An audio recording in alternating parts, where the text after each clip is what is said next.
Bismillahirrahmanirrahim. All of you are welcome to the class of Software Engineering and Project Management.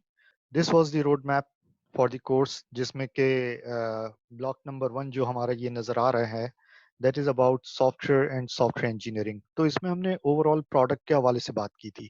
Software product perspective and variants इस पर काफ़ी detail से आपको video sessions दिए गए हैं.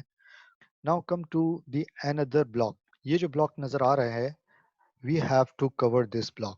This block is about software project management. अब हम इस ब्लॉक की जब हम बात करते हैं तो इसमें हमारे पास 5 से 6 मेजर एरियाज हैं.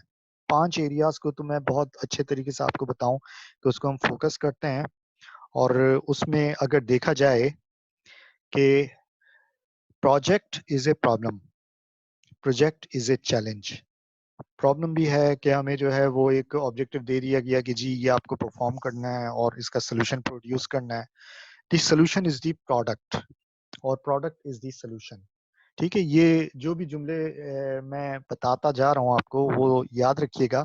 Project is a problem, project is a challenge and product is a solution. अब इस प्रोजेक्ट को फॉलो करने के लिए कंप्लीट मैनेजमेंट की जरूरत होती है. मैनेजमेंट का मतलब है कि इसको वन मैन शो तो नहीं होता कि एक बंदे को अगर बता दिया जाए कि जी you have to follow this problem and you have to resolve this, तो ये तो एक इलॉजिकल सी बात हो गई. यहाँ पर हमें टीम की जरूरत होती है. So there is a people, there is a number of people और टीम्स के टीम की जरूरत होती है. और कंसर्न टीम, जिस वक्त जो टीम हमें मुनासिब लगे कि हम वो टीम फॉर्म कर लेते हैं उन एक्सपर्ट्स की, उस तरह के रेलिवेंट पीपल की, और उनसे जो काम लेना है, जिस काम को जिसे हम कहते हैं कि उसकी recipe, that is the process. Process का मतलब है उसकी तरकीब, उस काम को सॉल्व करने की तरकीब. क्या तरकीब है, किस तरीके से उसको लेके चला जाए. जैसे खाना बनाने की तरकीब होती है कि हम अगर उसकी रेसिपी को फॉलो ना करें तो फिर हमें वो जायका नहीं मिलता जिसकी हमें एक्सपेक्टेशन होती है. तो इसी तरह से प्रोजेक्ट में भी हम रिक्वायरमेंट सेट करते हैं और प्रोडक्ट में हम उन रिक्वायरमेंट्स को चेक करते हैं कि क्या हमने अचीव किया या नहीं. तो ये क्रॉस में आपको नजर आ रहा है, तो इसको हम एक नए तरीके से देखेंगे. एक नई पिक्चर आपके सामने मैं ड्रॉ करूंगा. मैंने बिल्कुल ब्लैंक पेज के ऊपर ड्रॉ करना है और आपको कॉन्सेप्ट बाय कॉन्सेप्ट ये चीजें बताई जाएंगी. अब सिलसिला ये है कि प्रोजेक्ट को फॉलो करने के लिए हमें टाइम ड्यूरेशन की जरूरत होती है, टाइम लाइन की जरूरत पड़ती है. From the start of the problem till the finish off the problem. और प्रॉब्लम जब वैनिश हो जाए, ये प्रॉब्लम डेड हो जाए, यानी खत्म हो जाए प्रॉब्लम. जब प्रॉब्लम खत्म कब होता है, जब आपको सोल्यूशन मिल जाता है. सोल्यूशन मिल गया means there is no problem. तो there is a birth of a problem, there is a death of a problem. तो एक लॉजिकल कॉन्सेप्ट है कि बर्थ और डेथ के बीच में एक ड्यूरेशन होता है जिसे हम कहते हैं लाइफ. तो लाइफ जो है, लाइफ फॉलो करते हैं. लाइफ इज टाइम ओरिएंटेड और एज ओरिएंटेड. तो प्रोजेक्ट की एज यहाँ से हम उसका तस्करा करते हैं. एज का मतलब ये हुआ कि ये 2 महीने का प्रोजेक्ट है, 6 महीने का प्रोजेक्ट है, या 2 साल का प्रोजेक्ट है, 5 साल का प्रोजेक्ट है. ठीक है, जैसे मोटरवे डेवलप करना है तो 2 साल का प्रोजेक्ट बना दिया. ब्रिज डेवलप करना है तो 6 मंथ का प्रोजेक्ट बना दिया. कोई बिल्डिंग डेवलप करनी है तो उसका ड्यूरेशन रख दिया. तो उसका ये उसकी एज क्या है, दैट इज द एज. अब लाइफ में from the birth till death there is a life, और life is full of risk. अब यहाँ पर एक टॉपिक हमारा ये भी कंसर्न है कि risk management. Risk depicts future happenings. Future में क्या होने वाला है, जिस वक्त हम काम करेंगे हमारे सामने बहुत सारे हर्डल आएंगे. जिस वक्त हम प्रॉब्लम के हवाले से डिस्कशन कर रहे होंगे बहुत सारे कहेंगे कि कॉम्पिटिटर ये हम सॉल्व करें, क्योंकि इसमें इकोनॉमिकल बेनिफिट्स भी इन्वॉल्व होते हैं कि ये कॉन्ट्रैक्ट कैसे दिया जाए. अब यहाँ पर एक बात आती है कॉन्ट्रैक्ट. कॉन्ट्रैक्ट का मतलब है कि ये शॉर्ट टर्म ऑब्जेक्टिव होता है जिस पर कि हम स्पेशल अरेंजमेंट्स करते हैं. हम एक स्पेशल बिजनेस अरेंजमेंट करते हैं कि जिसमें के लोगों को हायर किया जाता है, जिसमें के लोगों को बेनिफिट दिए जाते हैं. उनसे काम लेने के लिए एक क्विक सिनेरियो डेवलप किया जाता है कि किस तरह से जितना जल्दी हो सके ये प्रॉब्लम रिजॉल्व हो. तो इसे हम कॉन्ट्रैक्ट देते हैं. उर्दू में से हम जैसे कहते हैं कि ठेका, हम ठेका देते हैं. ठेकेदार जो कॉन्ट्रैक्टर कहलाता है. तो प्रोजेक्ट हमेशा कॉन्ट्रैक्ट की फॉर्म में होता है और उसका एग्रीमेंट साइन होता है. तो ये तो बहुत सारी डॉक्यूमेंटेड चीजें हैं कि विजुलाइज करना है प्रोजेक्ट को, तो डॉक्यूमेंटेशन जरूरी है. डॉक्यूमेंटेशन के बगैर विजुलाइजेशन मुमकिन नहीं. अब यहाँ पर ये देखा जाए कि life is full of risk, तो प्रोजेक्ट में भी रिस्क आ सकते हैं कि जी प्रोजेक्ट को कोई करने नहीं दे रहा, कोई गवर्नमेंट ऑर्गेनाइजेशन ने मना कर दिया या कोई और एजेंसी उसने हर्डल डाल दिए। और इसी तरह से प्रोसेस जो हम फॉलो कर रहे हैं उसकी पहले हमने इस तरह का कोई काम नहीं किया तो हमारी रेसिपी ऑथेंटिक नहीं है, ऐसा भी पॉसिबल है। और इसके अलावा प्रोडक्ट जो हम डेवलप करके बिल्कुल फिनिश करके मार्केट में ले आए, तो प्रोडक्ट दैट नोबडी वांट्स, उसकी नीड जो है वो खत्म हो गई, देन ये भी जाया हो गया, यहाँ भी रिस्क आ गया। और यहाँ पर पीपल, जिन एक्सपर्ट्स को हमने ये काम दिया था और हमें पता था, हमारी एक्सपेक्टेशन थी कि यही लोग हैं जो कि ये काम अंजाम दे सकते हैं, इनका कोलैबोरेटिव एफर्ट, तो उनको न जाने क्या प्रॉब्लम हो गया कि उन्होंने वो प्रोजेक्ट छोड़ दिया। तो पीपल जो कि छोड़ के जा सकते हैं, तो ये भी एक तरह का रिस्क है। तो these are the overall scenarios जहां पर ये जो पी है, P for project, P for process, P for people and P for product, इसे हम कहते हैं 4 P's approach. 4 P's approach for project development और project management, including risk management. Risk concerns future happenings, future में क्या होने वाला है, क्या डैमेजेस होंगे, उनको कंट्रोल करना, उनको पहले से देख लेना, उनकी दूरअंदेशी से उसके ऊपर नजर रखना, और उस प्रॉब्लम को, उस लॉस को, यानी कि ये एक तरह की अनसर्टेनिटी होती है और उसके नतीजे में लॉस अकर होता है। तो लॉस को कवर करने के लिए या लॉस को मिनिमाइज करने के लिए हम पहले से उसकी प्रोबेबिलिटी डिटरमिन कर लें। ये सारा जो है स्टैटिस्टिकल सिनेरियो होता है, और हम पहले से उसकी प्रोबेबिलिटी और उसका इम्पैक्ट डिटरमिन कर लें, ताकि हमें पता हो कि जी हमारा बड़ा लॉस होगा या छोटा लॉस होगा, मार्जिनल होगा, नेग्लिजिबल होगा, या फिर कैटास्ट्रॉफी या डिजास्टर होगा, या बहुत ही क्रिटिकल होगा। तो ये चीजें हमें इसीलिए मैंने इसको रेड कलर से आइडेंटिफाई करवाया है। तो चलते हैं आगे की तरफ। प्रोजेक्ट के हवाले से अगर बात की जाए, सिंपल आप गूगल इमेजेस में लिखें प्रोजेक्ट, तो आपके पास क्या कुछ आ जाता है। ये इसलिए बताना ज़रूरी है कि आपको समझ में आ जाए कि कौन लोग इसमें काम कर रहे होते हैं। प्रोजेक्ट मैनेजर होता है पूरी टीम में, सबसे टॉप पे प्रोजेक्ट मैनेजर हो गया, उसके अंडर जो है बिजनेस डेवलपमेंट मैनेजर आ गया, या उनके साथ पैरेलल टीम्स चल रही होती हैं, सॉफ्टवेयर इंजीनियर्स काम कर रहे होते हैं। तो ये सारी चीजें मैनेज करनी होती है। अब यहाँ पर एक पिक्चर से आप देख लें कि if there is a person who is project manager, उसको क्या कुछ फॉलो करना होता है, उसको टाइमलाइन फॉलो करना होता है, यानी कि कैलेंडर डेज होते हैं, एक एक दिन का हिसाब किताब रखना होता है, कि मॉर्निंग टाइम के ऊपर और इवनिंग टाइम के ऊपर रिकॉर्ड कीप करना होता है, कि सुबह के टाइम पर लोगों को काम असाइन करना होता है, और शाम के टाइम पर लोगों से डेली एक्टिविटी के बारे में फॉलो अप लेना होता है। इसी तरह से कैलकुलेशंस हैं, कॉस्टिंग है, आइडियाज हैं, बहुत सारे प्रॉब्लम्स आते हैं, उनको सॉल्व करने के लिए दिमाग में चीजें उसी वक्त सामने आती हैं कि इस प्रॉब्लम को कैसे रिजॉल्व किया जाए। तो यहाँ पर इजाइल लोगों की जरूरत है जो कि बड़ी फुर्ती से काम करें और फौरी तौर पर उसका सोल्यूशन दें। अब यहाँ पर बहुत सारे टारगेट्स हैं जिनको अचीव करना होता है, छोटे छोटे बहुत सारे टारगेट्स होते हैं। अब इनको एक ग्राफ के व्यू से भी आपको अभी थोड़ी देर में मैं आप लोगों को बताता हूँ। अच्छा, यहाँ पर हैवी कॉस्ट भी इन्वॉल्व है और उसके बेनिफिट्स भी इन्वॉल्व हैं। इसी तरह से टाइम जो शॉर्टेज पड़ रहा होता है, ये आइकॉन बता रहा है, रिपोर्ट राइटिंग करनी होती है, नोट टेकिंग करनी होती है, और स्टैटिस्टिकल ग्राफ बना के न्यूमेरिक को ग्राफिकल व्यू में बयान करना बड़ा आसान है, और वो समझ में भी जल्दी आता है।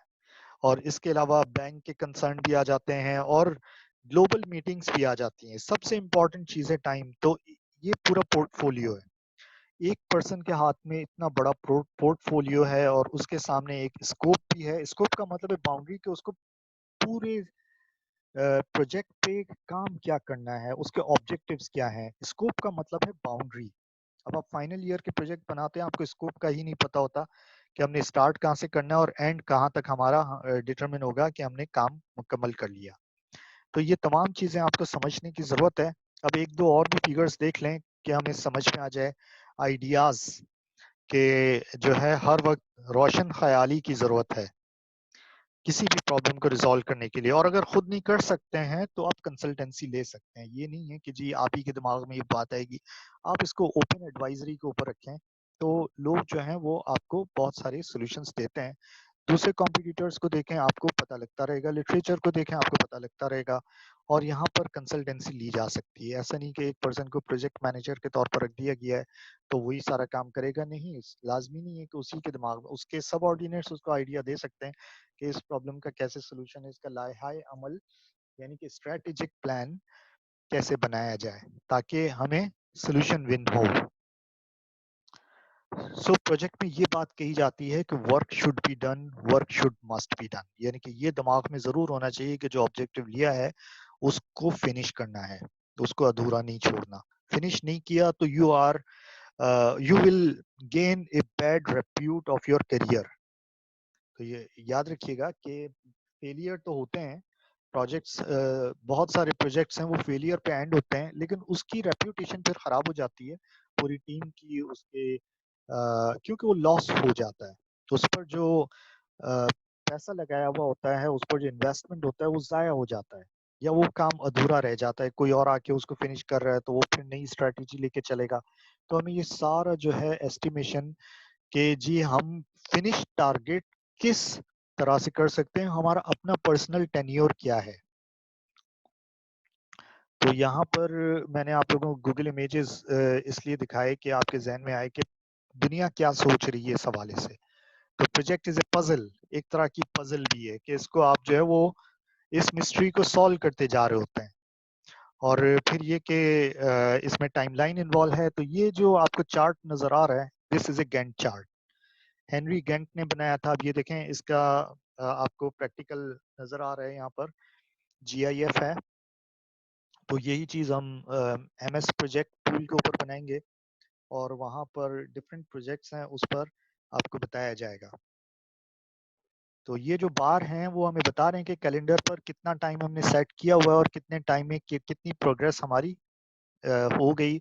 और यहाँ पर ये टास्क लिखे हुए हैं, उसको पीपल परफॉर्म कर रहे होते हैं तो उनके भी यहाँ पर एक कॉलम में बनाया हुआ होता है, तो ये भी आपको बताया जाएगा। और इसके अलावा एक वर्क फ्लो बनाना होता है कि किस तरह से फ्लो ऑफ वर्क बनाया जाए कि हम फिनिश तक पहुंचे। और फिर डेली एक्टिविटी शीट पर जो जो काम हो गया उसकी फॉलो अप, और उसके बारे में फिर दोबारा हमें सोचने की जरूरत नहीं पड़ती। तो उसकी जो रेसिपी हम बनाते हैं, ये टिक का निशान है, ये माइलस्टोन अचीव करने के लिए हम जो है वो फॉलो अप लेते हैं। माइलस्टोन क्या होता है? माइलस्टोन और फाउंडेशन स्टोन बहुत ही कॉमन कीवर्ड्स हैं। फाउंडेशन स्टोन संगे बुनियाद, माइलस्टोन संगे मील। अब इसकी मिसाल आप ले लें कि कभी आप एक शहर से दूसरे शहर जाएं, फॉर एग्जांपल कराची से हैदराबाद करीब तर शहर है, तो आप वहां तक जाएं तो टोटल डिस्टेंस कितना पड़ता है? For example 150 kilometres. 150 किलोमीटर्स को अचीव करने के लिए कितना टाइम चाहिए? 2 घंटे चाहिए, 1.5 घंटा चाहिए, 1.25 घंटा चाहिए?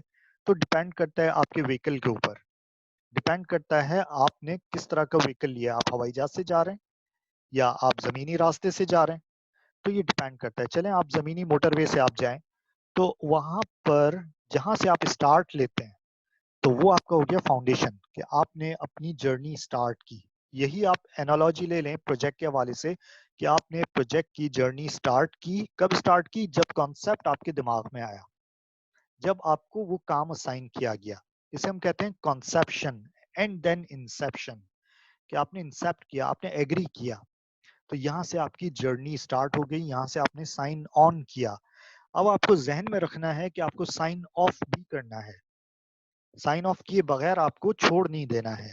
तो साइन ऑन से लेकर साइन ऑफ तक, फ्रॉम नन टू डन, जब कुछ भी नहीं है तब से सब कुछ हो जाने तक, फ्रॉम नथिंग टू समथिंग भी एक तरह का कॉन्सेप्ट है। तो अब यहाँ पर ये देखा जाए कि जब आपने जर्नी स्टार्ट की मतलब आपने फाउंडेशन डाला, आपने बुनियाद रखी, यानी कि ये हो गया फाउंडेशन स्टोन। आपने वहां पर एक मार्क लगा दिया जिसे हम कहते हैं फाउंडेशन स्टोन। अब इस फाउंडेशन से आपने ट्रेवल स्टार्ट कर दिया। अब कराची टू हैदराबाद आप मोटरवे पर जाएं तो आपको हर 25 किलोमीटर के ऊपर टाइम मतलब ट्रेवल नजर आता है कि एक पत्थर है उसके ऊपर लिखा होता है कि 25 किलोमीटर कवर्ड और ट्रेवल्ड। और फॉर एग्जांपल 150 है तो 25 लिखा होगा, यानी कि इतना आपने ट्रेवर्स कर लिया। और 125 भी लिखा होता है, इसका मतलब है रिमेनिंग, इतना फासला अभी बाकी है, तो आपको तसल्ली हो जाती है कि देखो यार हमने इतना काम कर लिया, हमें अब वो जो 25 किलोमीटर है वो तय अब नहीं करने, वो हमारा माइलस्टोन अचीव हो चुका। तो वहीं पर आप फॉलो अप लेते हैं। इसका मतलब है कि पूरी टाइमलाइन का, पूरी लाइफ को फेजेस में डिस्ट्रीब्यूट किया जाता है। फेजेस क्या होते हैं? आप फेज वाइज देखते हैं कि जी पहले फेज का ड्यूरेशन कितना रखें और उसमें क्या क्या काम करना है, दूसरे फेज का ड्यूरेशन क्या रखें, उसमें क्या क्या काम करना है, तीसरे, चौथे, पांचवें, बस 4 या 5 फेजेस रखे जाते हैं, ज्यादा नहीं। ज्यादा रखेंगे तो बहुत कॉम्प्लेक्स हो जाता है, मैनेज करना बहुत मुश्किल हो जाता है। तो यहाँ पर आप समझें कि कराची टू हैदराबाद आपने 6 फेजेस रख लिए, 25 किलोमीटर के। अब यहाँ तो ट्रैवल की बात हो रही है और टाइम की भी बात की जा सकती थी, लेकिन आप एनालॉजी को समझने के लिए इस तरह से हमने जरा इस एग्जाम्पल को लिया। जब 50 किलोमीटर कवर करते हैं तो रिमेनिंग जो है 100 जो है वो रिमेनिंग, ठीक है। और जब 75 कवर कर लिया हमने तो 75 रिमेनिंग, जब 100 कवर कर लिया तो 50 रिमेनिंग, और जब 125 कवर कर लिया तो हमें तसल्ली हो गई कि हम अपनी मंजिल पर पहुंचने जा रहे हैं, हम साइन ऑफ करने जा रहे हैं। तो यही बात है कि आप अपनी प्लानिंग इस तरह से रखते हैं। प्लानिंग का मतलब है मंसूबा। मंसूबा लफ्ज जो है उर्दू का, इसमें नस्ब यानी कि कोई चीज गाड़ देना, यानी कि माइलस्टोन आपने पहले से गाड़ दिए, आपने लगा दिए कि आपको ये अचीव करना है और मस्ट अचीव करना है। तो मंसूबा यानी कि प्लान, प्लान का मतलब है कि आपको अचीव करना है। इसलिए जब भी प्लान हम बनाते हैं तो plan A, plan B, plan C, यानी कि ऑल्टरनेटिव प्लान बनाते हैं कि एक प्लान हमारा सक्सेसफुल नहीं रहा तो हम अपना ट्रैक चेंज करके बी प्लान पर आएंगे, और फिर अगर वो भी नहीं हुआ तो सी पर आएंगे, और फिर अगर ए पर आना पड़ा तो हम उसके फेजेस को फॉलो करते हुए बिल आखिर हम क्विकली, तो हम इसके मल्टीपल पाथ डिफाइन करते हैं। So there are lot of things to be done by the project manager and the team. Troubleshooting भी करनी होती है और प्रेजेंटेशंस भी देनी होती हैं, ईमेल और कम्युनिकेशंस भी करनी होती हैं, और फिर जवाबदेही भी और इल्जामात भी लगते हैं बहुत सारे, उनको भी फेस करना होता है अपनी रेप्यूट के ऊपर भी। तो ये सारी चीजें हैं, और फिर लोगों को डेली बेसिस पर प्लान भी बताना होता है कि क्या प्लान है, किस तरह से चलना है। तो लोग जो हैं टीम के, वो आके देखते हैं, आपस में डिस्कस करते हैं कि अब हमारी स्ट्रेटेजी क्या होगी इसको रिजॉल्व करने की, क्योंकि हमें शाम तक ये सारे काम मुकम्मल करके देने हैं। तो फिर आपस की कम्युनिकेशन मॉर्निंग मीटिंग में हो जाती है। तो ये सारा सिनेरियो है। चलते हैं आगे की तरफ, जरा बुक का भी कंटेंट हम देख लें। अब यहाँ पर ये जो बुक आपको नजर आ रही है, इसको हम फॉलो कर रहे थे, software engineering, Roger S Pressman की बुक है, और इसके अलावा आइन सोमरविल की बुक, रॉजर एस प्रेसमैन की बुक।